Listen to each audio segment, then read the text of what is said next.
Olá, Dataflower, o canal da verdade. O nosso assunto de hoje são as veias abertas do Brasil. As veias abertas do Brasil, o Brasil que sangra, se esvai em sangue.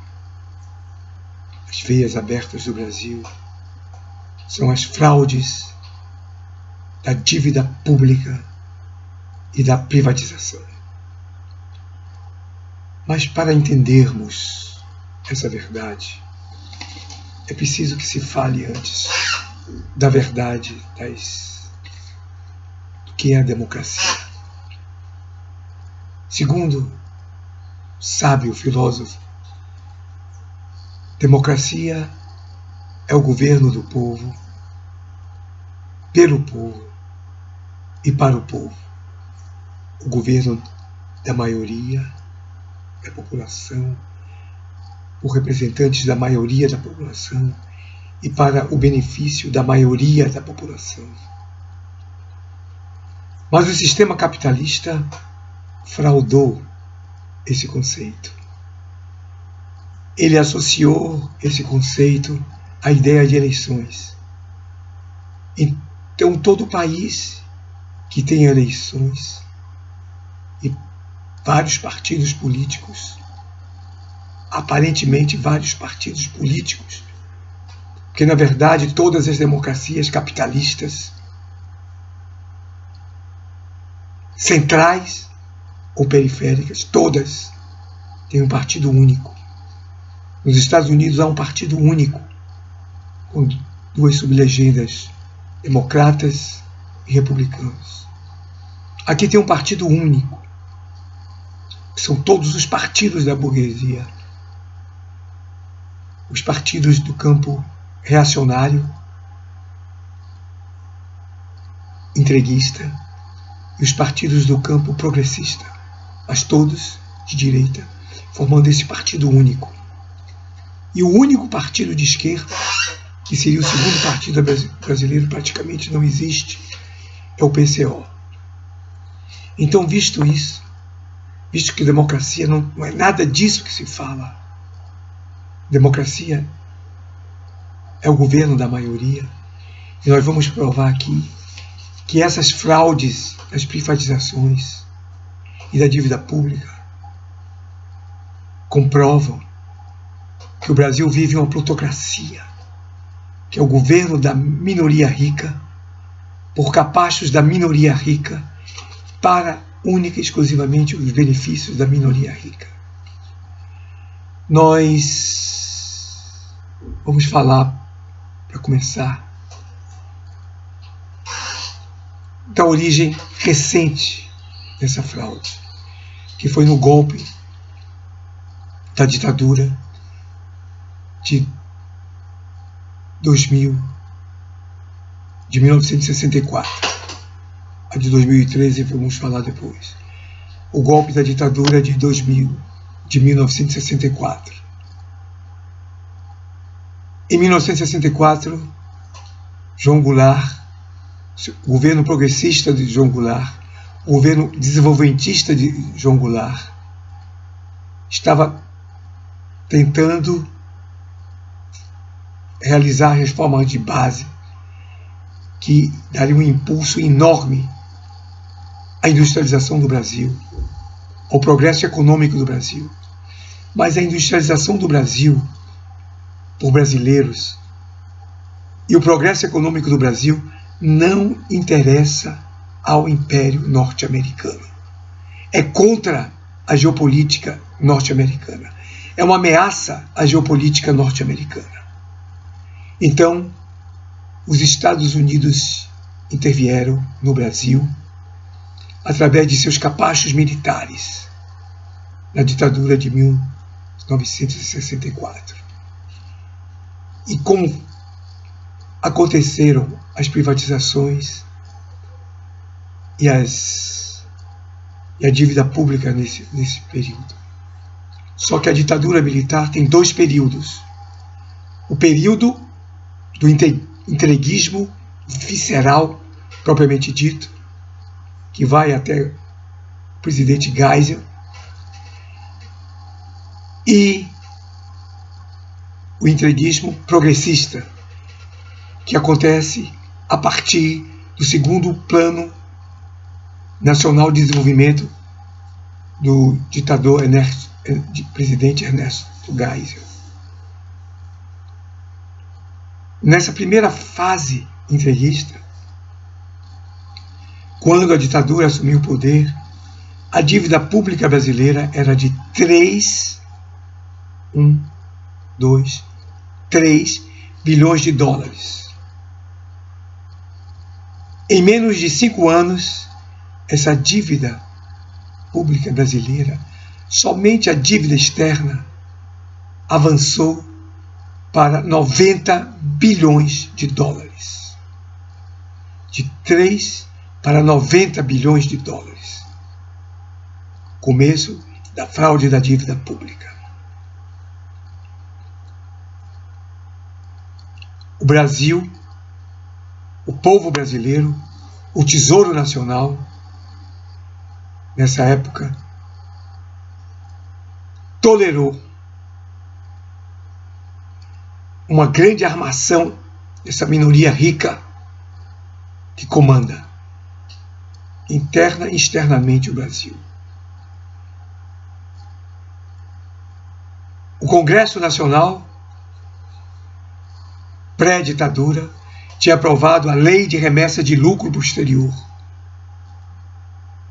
Por essa lei, não seria mais permitido que as indústrias estrangeiras e capital estrangeiro no Brasil remetessem para o exterior 100% dos seus lucros, como eles faziam. Essa remessa estava limitada a 6% ao ano, o que não interessava a eles. Então, a ditadura militar, o Tesouro Nacional, permitiu essa fraude de continuar remetendo 100% do lucro para o exterior, através de uma simulação de contrato de empréstimo no exterior, que essas empresas estrangeiras simulavam um contrato do próprio dinheiro delas, entravam aqui como contratos de financiamento,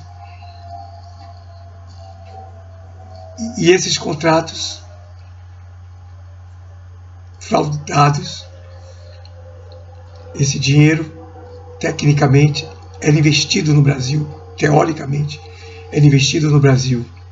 E no fim do ano, eles remetiam o equivalente a 100% do lucro dessas empresas, como se fosse pagamento de juros de dívida externa. Pagamento e amortização de juros de dívida externa. Fraude. E assim, em menos de 5 anos, a dívida pública brasileira cresceu de 3 para mais de 90 bilhões de dólares. E foi crescendo, em benefício de uma minoria. O povo massacrado, torturado, reprimido, sem direitos, arroxo salarial. A ditadura providenciou também o fim da estabilidade no emprego. Pais de família desempregados procuravam emprego em vão, porque o sistema não oferecia emprego. As mães deixavam a casa para procurar emprego, para fazer biscates. E as crianças ao abandono. Foi promulgado pela ditadura, pela primeira fase entreguista da ditadura, o fim da família brasileira.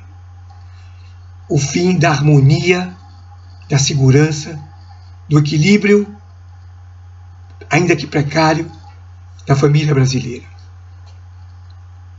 Depois veio a segunda fase da ditadura militar, a fase progressista. Nessa fase foram criadas poderosas e importantes empresas estatais, numa continuação do plano do último governo de Vargas, de criar poderosas empresas estatais como a Petrobras, grandes siderurgias como a Companhia Siderúrgica Nacional, para ser a base de um desenvolvimento econômico, um progresso econômico no Brasil, o que não interessa aos norte-americanos. Então, com esse desenvolvimento da economia brasileira, com a criação desses estatais, uma nova intervenção norte-americana no Brasil, através do golpe das diretas já, que pôs fim à ditadura militar que chegou a nós como se fosse uma salvação desse monstro do comunismo. Era a ditadura militar que vinha para salvar o comunismo. Agora passou a ser uma ditadura de torturadores, de impiedosos torturadores, porque promoveram o desenvolvimento econômico do Brasil e foram expulsos através da campanha do golpe midiático parlamentar das diretas já. E claro, usou o povo, como sempre usa, como massa de manobra. Então, depois da ditadura militar, veio os governos do desmanche das estatais brasileiras promovidas pela ditadura. Os governos Sarney, Collor e Itamar. O governo Sarney tentou um viés nacionalista e foi perseguido pelo sistema financeiro. Fez seus planos para combater a inflação, mas essa inflação era uma inflação artificial, provocada pela burguesia dominante, pela elite financeira internacional e nacional, que são sócias aqui no Brasil, para a expoliação do Brasil e do povo brasileiro. Então ele brigou, lutou, passou o governo todo praticamente tentando brigar contra esse crime da inflação provocada pelo sistema financeiro internacional no Brasil. Obteve vitórias e obteve derrotas terríveis. E com essa derrota terríveis deu campo para o surgimento de um fenômeno capitalista, de um fenômeno do fascismo capitalista, da ditadura dominante, agora fraudada pelas eleições, controladas pela burguesia dominante. Elegeram Fernando Collor de Mello, que não durou muito, para acabar com a corrupção. A história é clara, o que foi que aconteceu. O vice de Fernando Collor foi Itamar Franco. Itamar Franco cercou-se da pior quadrilha que ele podia se cercar. Era um homem honrado, mas se cercou de bandidos, de pulhas, de traidores da pátria, de entreguistas, de agentes do capital estrangeiro no Brasil, do imperialismo norte-americano no Brasil, a começar por Fernando Henrique Cardoso. Outro entreguista que foi no governo foi Ciro Gomes. Essa quadrilha, Ciro Gomes escapou ileso dessa fraude e tem uma pose hoje de correto, impoluto, não corrupto. Mas ele fazia parte dessa quadrilha de Itamar. A revelia de Itamar, que pelas costas de Itamar começou a trair o Brasil para criar a grande fraude, o grande escândalo das privatizações. E,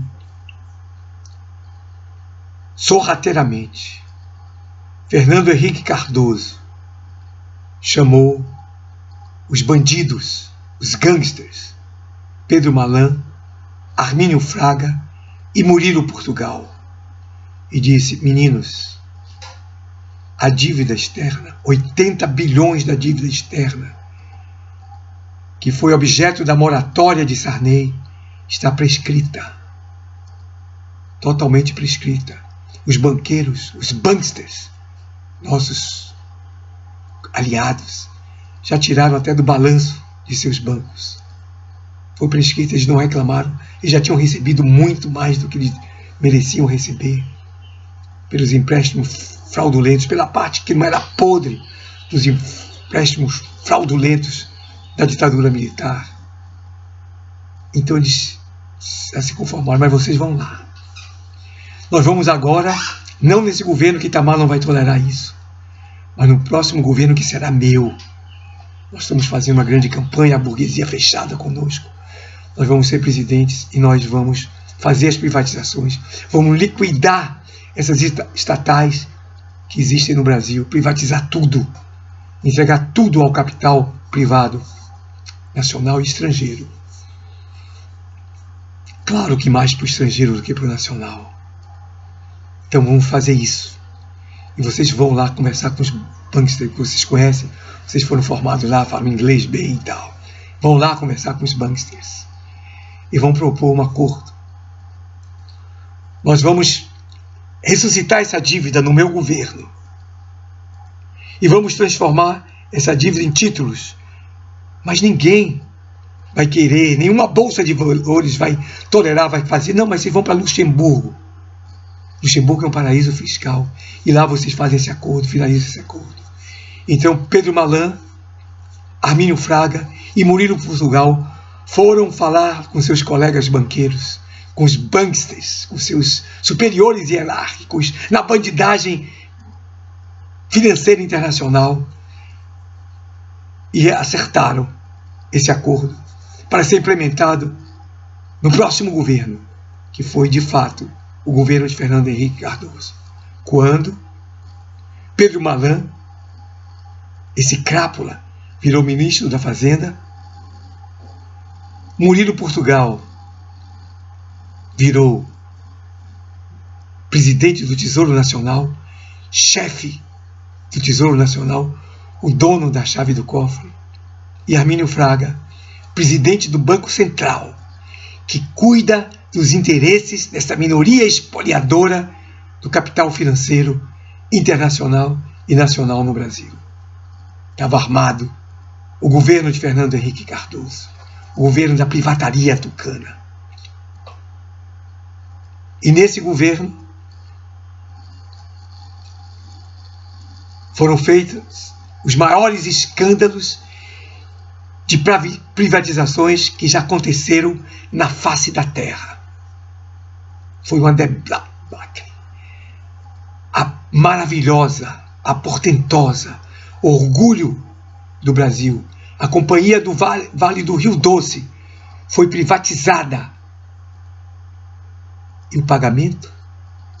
Esses papéis dos títulos da dívida falsa, fraudada, negociada por Armínio Fraga, Pedro Malan e Murilo Portugal, aprovada pelo presidente lesa-pátria entreguista Fernando Henrique Cardoso.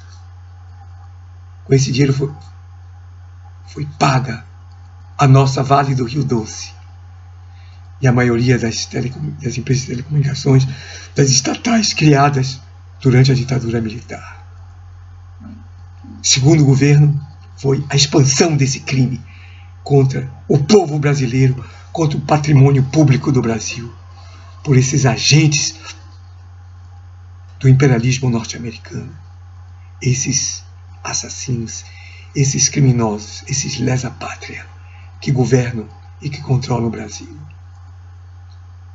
Essa foi a primeira fase dos governos de Fernando Henrique, Lula e Dilma. É a fase reacionária, super-reacionária.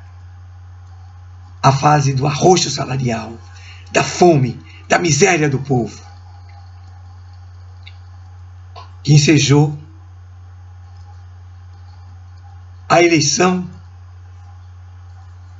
de um novo lesa-pátria, de um novo gangster a serviço do capital financeiro internacional.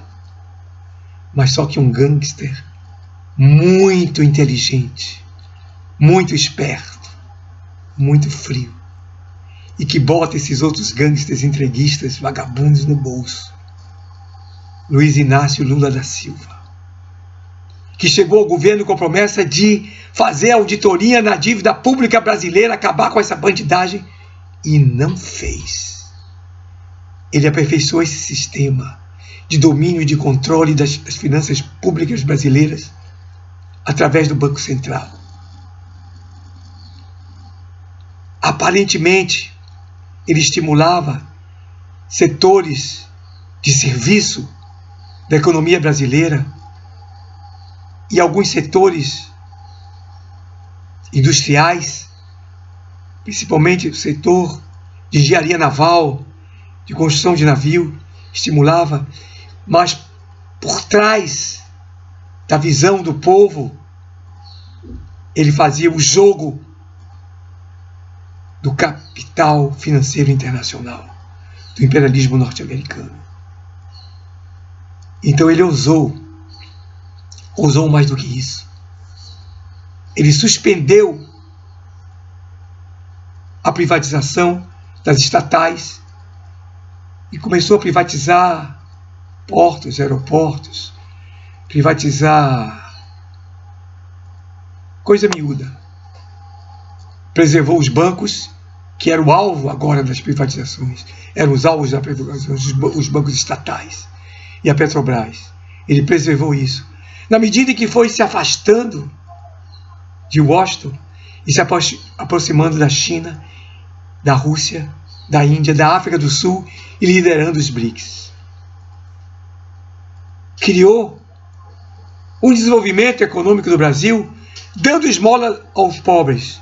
Então foi um governo capitalista, não reacionário, mas um governo capitalista progressista, que deu esmolas aos pobres. Não, nós estamos dando tudo, levando todo o fluxo de dinheiro para os banqueiros, para o capital privado internacional. Vamos dar uma moedinha, uma esmolinha ao pobre. Eu fui pobre, eu sei o que é isso, passar fome. Vamos dar essa esmola. E deu essa esmola. Fez programas sociais. Deu esmolas aos pobres. Mas essas esmolas acabaram tornando-se includentes. Incluiu milhares de pessoas marginalizadas no mercado de consumo, no mercado de trabalho, nas universidades, que era branca, ficou morena, negra, índia. Isso era intolerável para a burguesia nacional, que tinha isso como um privilégio. Então, a mídia, o novo golpe, a nova ditadura, começou a satanizar o PT, Lula e o segundo governo do PT, que eles esperavam destruir, não destruíram, elegeram Dilma nesse mesmo campo progressista, e foi um desespero. E ela também continuou impedindo essa privatização, contrariando a geopolítica norte-americana, o que não pode, o que é proibido de ser feito aqui no Brasil. Enquanto nós tivermos relações diplomáticas e econômicas com os Estados Unidos, nós vamos ser um país de crise, um país de miséria, de fome, de desespero e de sofrimento para o povo, e de enriquecimento e lucro para as elites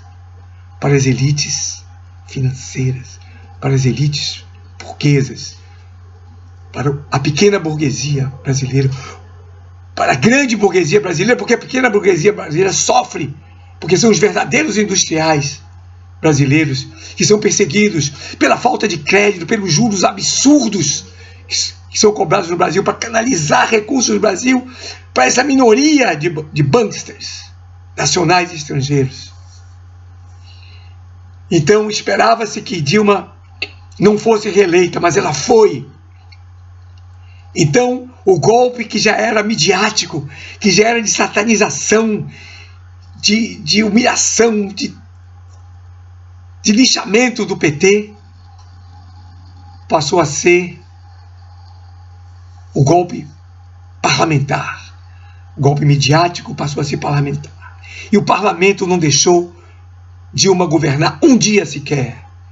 Pautas bombas, Renan Calheiros, Eduardo Cunha, esse conluio de gangsters, de banksters, de inimigos do Brasil, depuseram Dilma. E nós chegamos, finalmente, ao primeiro governo do golpe da ditadura midiática, judiciária, parlamentar, militar, que tem um general presidindo o STF para impedir que o candidato preferido da maioria do povo brasileiro, que seria eleito no primeiro turno, fosse candidato, participasse das eleições, fosse impedido de falar durante as eleições mais fraudadas da história mundial, corrupto, como Fernando Henrique Cardoso, como Pedro Malan, como Arminio Fraga, como Murilo Portugal, como José Serra. Lula é corrupto como eles? Que seja. Mas eles estão aí soltos. Eles podiam se candidatar. Mas eles são odiados pela população. Querido pela população é Lula. Então ele tem que ficar fora. Porque tem que eleger, ser eleito, um candidato dos banksters. Um candidato do sistema financeiro internacional. Não Lula. E essa eleição foi fraudada. E a idiotice, a cretinice da direita progressista, do PT capitalista, criminoso, direitista, mas muito menos criminoso do que os outros partidos do Brasil, políticos do Brasil, caiu nessa armadilha dessa fraude e foi eleito um idiota, um cretino, para ser presidente. De coisa nenhuma, como ele disse, ele não entende de nada. O presidente eleito foi o seu Paulo Guedes. E quem é o Paulo Guedes? Agora nós vamos tratar o que está acontecendo agora. Agora, nesse momento. O que está acontecendo agora, nesse momento. O que está acontecendo agora, nesse momento. O primeiro governo da ditadura do golpe é o prosseguimento avassalador das privatizações, imoral, que será estendido para o segundo governo eleito da ditadura. A criação de novas estatais.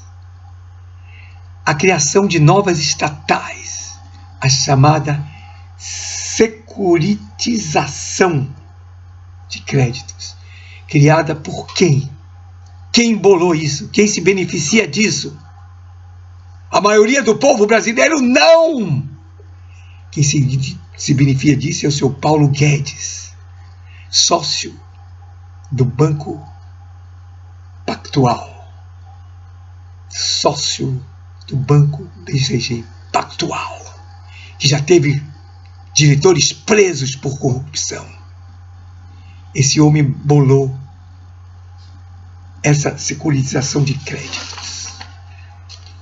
Que é isso aqui, minha gente. É isso aqui. Tá vendo aqui? É isso aqui. É o desvio do fluxo da arrecadação dos impostos dos estados, da União e dos municípios. Antes desse golpe, o cidadão pagava o imposto, pagava na rede bancária. Esse imposto ia para a rede bancária. E a rede bancária tinha 2 dias para acreditar na conta do Tesouro Nacional. Paulo Guedes disse não. Estamos privatizando tudo, mas vamos criar estatais. Estatais de securitização de créditos. Essas estatais são empresas de fachadas que servem para desviar dinheiro do caixa do Tesouro Nacional para os bancos, para os banqueiros, para os banksters. Então essas estatais, elas vendem títulos. E normalmente quem compra esses títulos? O BCG Pactual, do senhor Paulo Guedes. Compra esses títulos. Paga essa empresa de fachada. Essa empresa de fachada retém uma pequena parte para receber, pagar propina, para pagar os seus administradores. E entregam uma outra partezinha, michuruca, ao Tesouro Nacional. Esse dinheiro não foi mais diretamente para a conta do Tesouro Nacional, foi para um caixa 2, uma conta vinculada, administrada pelos investidores, pelos banksters, garantida, uma conta que garante essa fraude, garante que os banksters só terão lucros e o prejuízo nas nossas costas. Esse é outro grande golpe da corrupção, da ditadura midiática, judiciária, parlamentar, militar em vigor. Então, isso vem acompanhado de ajuste fiscal, corte nos investimentos sociais, corte em salários, corte em nomeações, corte em tudo que é benefício ao povo, obras paradas. 20 anos sem investimento na segurança pública, na educação, na saúde. Mas essa fraude do desvio de recursos públicos para o sistema financeiro internacional e nacional não está incluída no teto da dívida. Isso pode continuar saindo, sangrando como quiser. Que vergonha! E nós baixamos a cabeça e nós nos rendemos a isso. O povo sendo esfolado, o povo brasileiro sendo vitimizado, sendo espoliado, o Brasil sendo espoliado desse jeito, por esses lesa-pátria, por esses espiões norte-americanos nascidos no Brasil. E nós estamos calados, conformados. Então, o ajuste fiscal, as privatizações, as contrarreformas para acabar com os direitos trabalhistas. Porque eles não querem custos, só querem lucros. Os banksters só querem lucros. E os empresários estrangeiros do Brasil só querem lucros. Mão de obra barata para concorrer com a China. Daqui, essas indústrias estrangeiras do Brasil não beneficiam em nada o Brasil. Sangram ainda mais o nosso país. Esses esquemas que geram dívidas, a swap, chamada de swap cambial, que não é cambial coisa nenhuma. A moeda estrangeira só é usada como referência de valor, porque esses contratos são feitos em moeda nacional. Isso dá um prejuízo enorme ao Brasil e um lucro fantástico, indevido, um enriquecimento ilícito a esses banksters que controlam a nossa economia, que controlam as eleições aqui no Brasil, que controlam o Brasil, que controlam a elite patronal do atraso incompetente dessa pátria brasileira. Então essa swap cambial já gerou, em poucos anos, em 2 anos, 120 bilhões de prejuízo para o Banco Central do Brasil, somente em 2014. 120 bilhões de prejuízos com a swap cambial. 120 bilhões de dinheiro do povo para os banksters, numa operação fraudulenta, que ninguém investiga, que Lula não investigou, não mandou fazer auditoria, Dilma não mandou fazer auditoria. Aqui nem se fala mais no golpe, acabou, ninguém se fala mais na auditoria da dívida, e acabar com essa bagunça, com esse horror, com esse terror nunca visto pela humanidade em nenhum lugar do mundo. E outra coisa, também arma do seu Paulo Guedes e do Banco Central para enriquecer os banksters. Sabe o que é? A remuneração da sobra de caixa dos bancos. remuneração da sobra de caixa dos bancos. Os bancos têm um caixa. Então, o Tesouro Brasileiro, o Tesouro Nacional, nós fazemos um favor aos banksters. Nós tiramos esse dinheiro do mercado. Nós fazemos com que os juros para o pequeno investidor brasileiro, para o pequeno empreendedor brasileiro, para o pequeno burguês industrial brasileiro cresçam e viabilizem as suas indústrias. Nós retiramos, fazemos esse favor aos banksters e ainda pagamos por fazer esse favor, pagamos aos beneficiados desse favor. E sabe quanto nós pagamos? 450 bilhões de reais em 4 anos para remunerar essa sobra de caixa. 450 bilhões de anos que Paulo Guedes agora no governo vai radicalizar, vai aumentar ainda mais, à custa do nosso sacrifício, que não é pouco, nós sabemos. 1 trilhão e 137 bilhões retirados do mercado. Isso. 1 trilhão e 700 bilhões de reais retirados do mercado para que a gente pague o maior juro que existe no mundo e na história da humanidade. É essa a ditadura que o golpe de 2013 criou. É esse o governo que o povo, 39% da população, elegeu fraudulentamente. É essa vergonha do assalto ao nosso patrimônio, à nossa riqueza, pelo imperialismo norte-americano, através de seus vassalos lesa-pátrias no Brasil. Esses banksters que estão soltos. Dataflower, o canal da verdade.